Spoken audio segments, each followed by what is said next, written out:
Hello everybody, how you doing? I hope you're having a fantastic week. Today we're going to be talking about some potential struggles you may face when you switch over to the carnivore diet. Not everybody's going to have these, and they are not medical struggles, so stay tuned.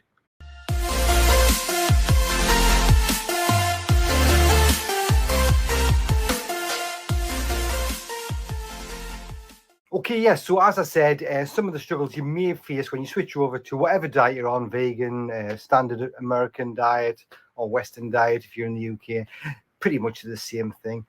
Some of the things you may fail, some things you may struggle with a little bit. So let's get straight into it. And number one that I'd like to talk about is when you switch over from whatever diet to carnivore diet, you may get some withdrawal symptoms, particularly if you've got a high sugar, high carb diet before you switch over. It's a bit like anything. It's a bit like alcoholics, people are trying to quit smoking.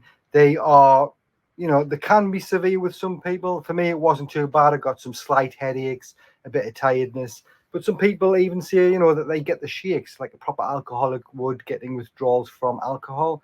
So yeah, they can be severe. I'm not a doctor, by the way, so I'm not going to give you any medical advice on anything about how to combat them. If you do want any medical advice on any of these, just go onto YouTube, type in Dr. Ken Berry, and then whatever question you've got or whatever illness you've got, he'll be able to answer them on there. Or go and see your own doctor if they are the kind of doctor that will understand, because a lot of doctors don't understand.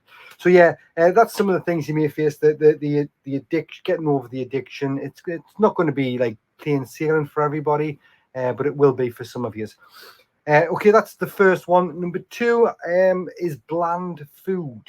After a couple of weeks of eating ground mince, you might start getting a bit sick of it. It depends what you're doing, how strict you are as a carnivore. Some carnivores will have cheese, they'll have dairy, they'll have a bit of spicy sauce, things like that. And to be honest, I've been doing this 40 days today, and I've coped quite well. But I've noticed yesterday and the day before, I have started to get a little bit sick of ground mince, and I don't get us wrong, I have eaten other stuff. I've had chicken, I've had steaks. I've got a lovely big T-bone steak downstairs that I'm going to cook later on. So yeah, I have had other things, but sometimes I don't know what it is, you just want something extra. Now I know this goes back to cravings and you can just battle through it, but I am going to admit here, so yeah, call us a proper carnivore if you want. I have got some cheese now, and I've bought some spicy sauce, which is 0 carb, 0 sugar. As best as it's pretty much 0. So I'm going to try that and see how that goes. But yeah, it can get a bit bland for some people. Other people perfectly fine chewing on steaks. Now I've heard other doctors, in particularly Dr. Shafi, say like if you only eat when you're starving, you'll not get sick of it. And to be honest, he has got a point. Like you can just go, as long as it takes, you can go a full day. If you're not hungry, then by the time you do eat, it's going to taste amazing. But I like to try and get in fasting as well. So I try to eat within a 6-hour period. So for example, this morning, bacon and eggs. I had full pack of bacon and 6 eggs. And then for dinner in a couple of hours, I'll be having that big T-bone steak. So if you try to condense it into a shorter window, you haven't got time to wait until you're absolutely starving, because you want to get that fasting. Because fasting has a lot of health benefits as well, which once again, just Google that, you'll find all the benefits of that. I won't go into that because that's quite a long, that's another video, to be honest with you. So yeah, bland food, that's something you might experience. If it is, just do the best you can. If you need to add things, as long as you're not adding loads of sugar and loads of carbs, you still do really well on the diet, in my opinion. Okay, number 3 is if you do fall off the wagon, what you're going to do about it. For example, I went to, I think it was my second or third week, beginning of my third week, I think I went to Amsterdam and with my friend, and I was in the holiday mode, and I had some beers and I had a couple of McDonald's breakfasts as well.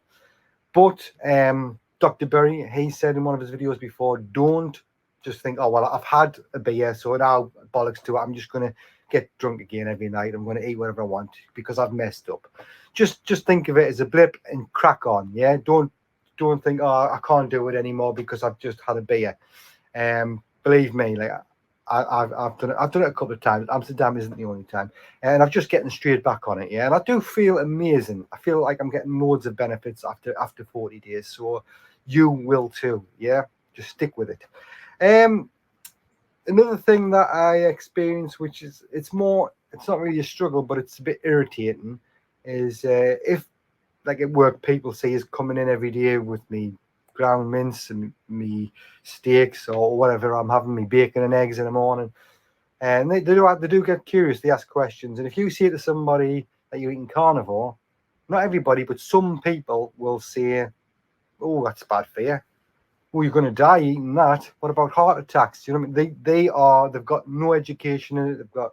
They're just a bit ignorant to the actual proper human diet, which is what this is, which we've ate for millions of years. And before, we didn't have vegan restaurants back when they were cavemen. You know what I mean? They were eating meat all the time. So that can get a bit irritating. I normally just say, well, I've done my research and I feel much better eating this kind of food, so I'm going to keep doing it. If I die young, I die young. Basically, they're not important. You don't have to prove anything to them.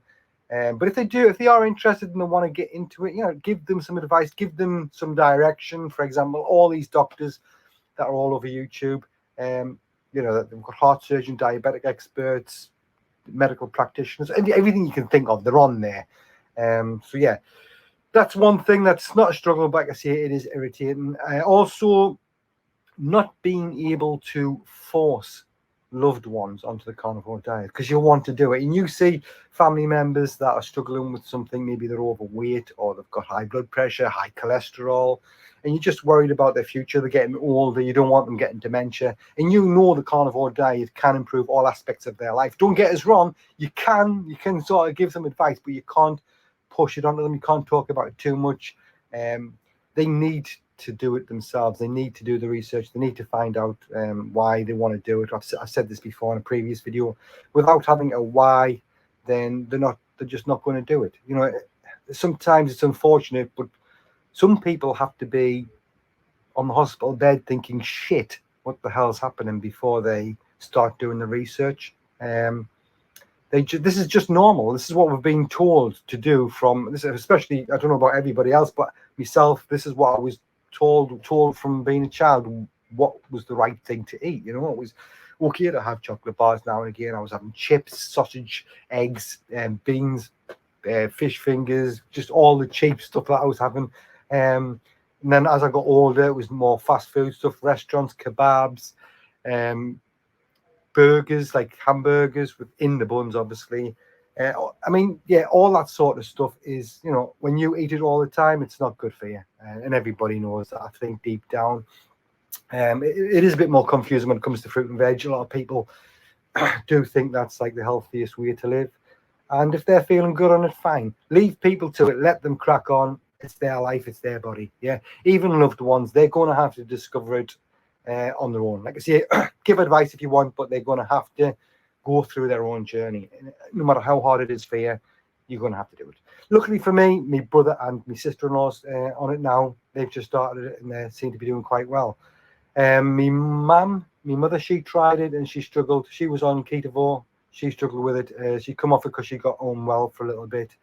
But I think that might have been a little bit of a transition period, and she got COVID at the same time, so that didn't help. So hopefully she'll get back on it, but like I say, she has to do it on her own.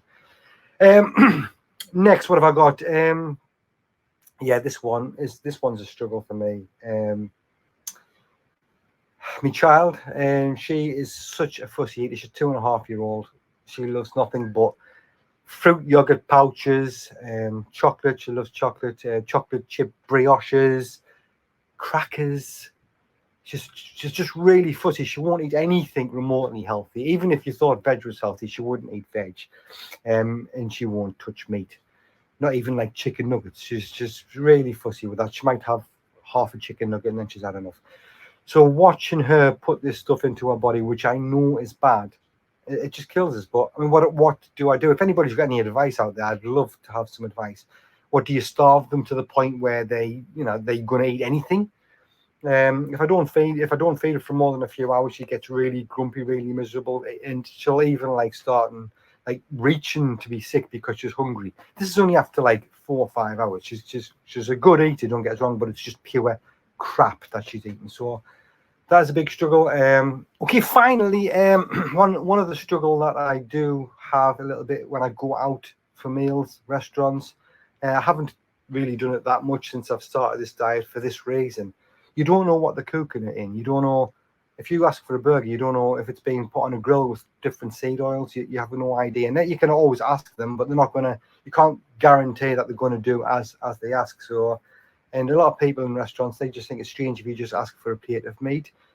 Don't get us wrong, I don't care what they think, but it's just another thing, you know. And if you're with other people, they're saying, come on, just have this, have that, have a beer, whatever. And I'm sitting there, you know, well, no, I'll just have the meat and I'll have a glass of sparkling water. It still feels awkward to me. Maybe I'll get used to it in the future. But that's a struggle that you could face. So yes, that's 7 struggles. This video has gone on for a little while, so I will leave it there. If you've got anything else, any other struggles that you've faced, non-medical ones, we all know there's plenty of medical struggles, which is why a lot of people switch to carnivore.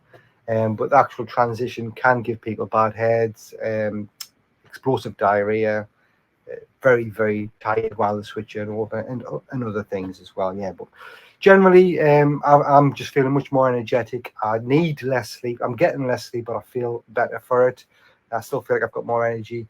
Bits of dry skin that were quite bad dried up.